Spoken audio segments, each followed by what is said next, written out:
It's Enemy Sidelines presented by Microsoft. My guest this week, Jim Wyatt. He writes for the Tennessee Titans as a senior writer, senior editor. You can find his work on TennesseeTitans.com. Hi, Jim. 6 wins in a row for the Titans. I mean, can you believe it? Especially with all the injuries and all the adversity that team has gone through this year. What's the mood like in Tennessee, and how surprised are you where the Titans are sitting? I have to say, I'd be lying if I said I was not surprised because, this team, the way it started, lost a game right out of the gate against the Cardinals, lost Jets in week 4, sitting 2-2 with really kind of a murderer's row schedule coming up against 6 playoff teams from last year.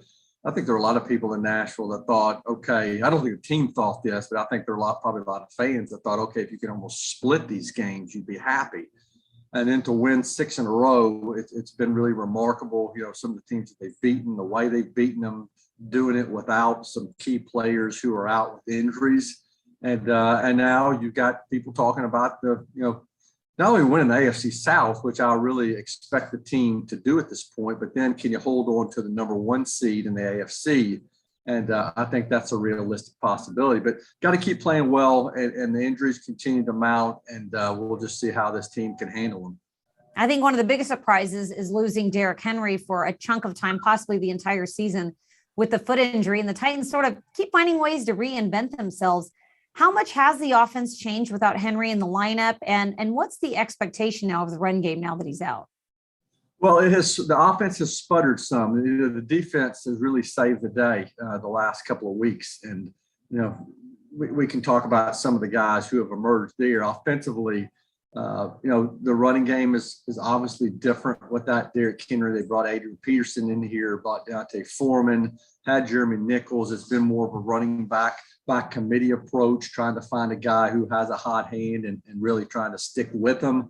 With Derrick Henry, they just, handing him the ball again and again and again. And by the time the fourth quarter came along, he was wearing teams down. So they're not doing that anymore. And, they're asking more of Ryan Tannehill, obviously asking more of the receiving core. But even that group's been banged up. Julio Jones has not been available most weeks, but they keep finding ways to win. And I think now the question is, how much longer can they do it? And the question that everybody keeps asking is, will Derrick Henry be back at some point? That's so far down the road. Right now, they got to win with what they've got. How surprised are you by Adrian Peterson and him showing up, what he's been able to do? And what's the expectation there for him? Is he going to get a majority of the carries? Are they still going to continue to split the carries once he gets up to speed? They've got 2 games under their belt now, essentially. So is this sort of how you see the run game playing out now? I think how maybe Adrian does will help determine that. I think the plan, is for him to maybe be the guy that gets the majority of the carries as he gets more comfortable, gets in better condition, gets more in sync with the offensive line. It's been slow going early, which I think is, to be expected. This guy was not with the team the entire season. He came in here at 36 years old. He looks great, and he looks in good condition. I think he's eager to want to do more.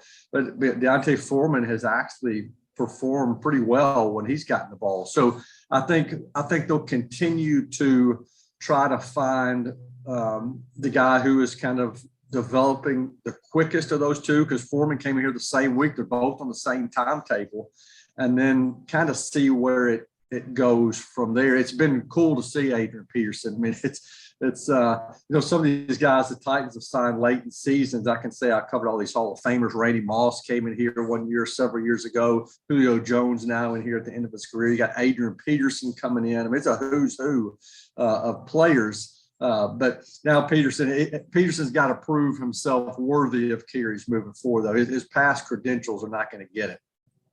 All right, you mentioned Julio Jones, another Hall of Famer there. With his injury, who do you think will get the lion's share of catches? Who's going to benefit more, A.J. Brown or Marcus Johnson? I saw that Marcus Johnson had a 100-yard receiving game last week against the Saints. Do you expect that to sort of continue with Julio out?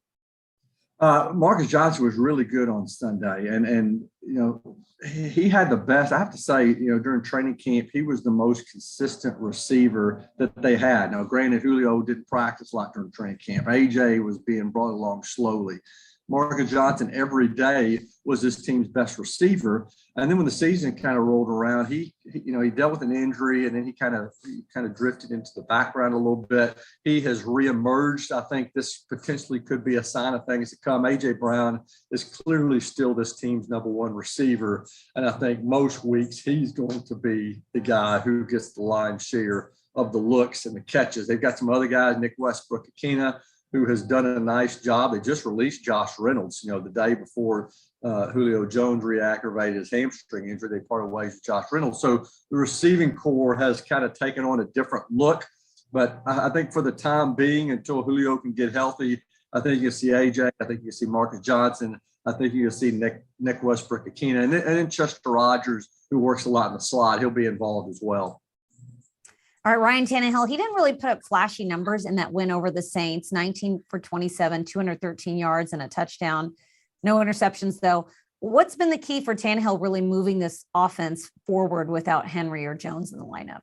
Well, I think, he's used his legs on top of throwing it. He's kind of an extra weapon out of the backfield in some ways, especially near the goal line when that play action works. The challenge he faces now is the play action going to be as effective without Derrick Henry? Can he still be effective without some of his top targets at receiver? He's turned the ball over too much this year. I think he'd tell you that himself. He's made some throws he'd like to have back, and we haven't really seen that over the last couple of years. He's going to have to be better. It was really a sluggish performance on offense on Sunday, but they did enough to win.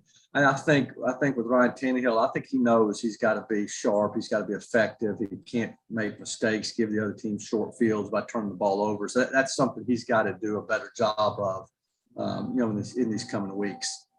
Yeah, the Titans defense, you mentioned them really stepping up when Henry went out. And I think everyone was really impressed in that win over the Chiefs where they held Mahomes to just a field goal in that game. So that pass rush has been really effective in getting to quarterbacks. Who have you seen really step up for that defensive front? Well, it's been incredible, really. It's this defense was really one of the laughing stocks of the league last year. And I remember doing interviews before the season started. I think I was talking to maybe Darren Urban in Arizona, and he was referencing the Titans defense as being, probably the worst in the league. And then certainly in week one, they look like the worst in the league. But something has kind of clicked. And that something is really the pass rush. Harold Landry with 10 sacks in 10 games, really having a breakout season. Jeffrey Simmons in the middle, 7.5 sacks. He's got 5 sacks in the last 2 games.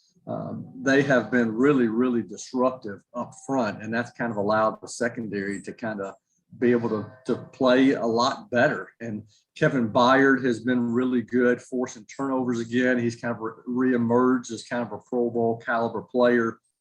This defense has been so good that people in town are trying to come up with a nickname for it, which is not something that people are used to around here. They've been called names before, but names, not good ones. Yes, that's right. And I don't know if some of the nicknames are good when somebody's trying to push the tickle monsters, because they're one of these that kind of just harasses you and drives you crazy. I don't know if that's going to stick, but we're dealing with when you're performing well and fans are enjoying it. Yeah, you mentioned Kevin Byard, 5 interceptions through 10 games and a touchdown. What's made him so effective at getting to the ball this year? What's been different for him? Well, he really was hard on himself at the end of last year, and kind of, it certainly wasn't all his fault, but he tried to take the blame for the defensive struggles and said a lot of it's on him. He's got to be better, committed himself to working harder. I don't think he ever slacked off or took it easy. So I hate to say it's a result of him getting more serious again. I just think he has put himself in the right spot by his film Sunday. He had pick 6, and he kind of admitted that he necessarily wasn't supposed to do what he did on that play, but from film study and from instincts, he jumped the route and it resulted in pick 6. So he's just doing those type of things. He's just all of a sudden being the guy that's in the right place at the wrong time, at the right place at the right time once again. And he's been really, really good for this defense. All right. On a serious and more personal note, AJ Brown, he shared a message over the weekend on his social media about how he considered suicide and was battling depression. Really brave and courageous of him. It's gotten a lot of attention across the league. What's been the reaction in the building to Brown's message and your thoughts on that?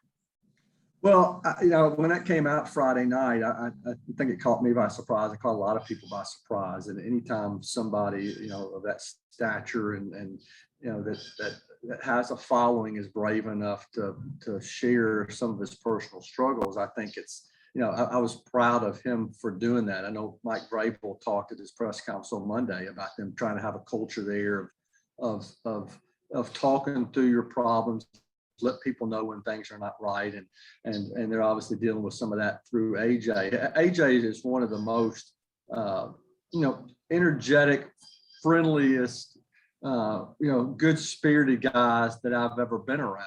But I think it just shows that you just never know what somebody's going through. So really, I have a lot of respect for him for being willing to talk about that. I do think his message is going to help others. I mean, just judging from my social media feed and from the comments I see, you realize how many other people are going through something similar. And then there are probably a lot of people out there that are going through it and not really sharing their feelings with people. So when he's willing to do that, I think he's helping others. I don't think that, I think that's part of the reason he did it. And he's supposed to talk to us later this week and kind of maybe explain maybe where that was coming from. But really a good kid. And I hope that this is kind of something that maybe helps him moving forward as well. Yeah, well said, Jim. Well, Jim, thanks so much. Appreciate the time. And we look forward to the matchup on Sunday. Okay. Have a good trip to Nashville. Thanks for watching, and go Texans! Like, subscribe, and ring the bell for new content.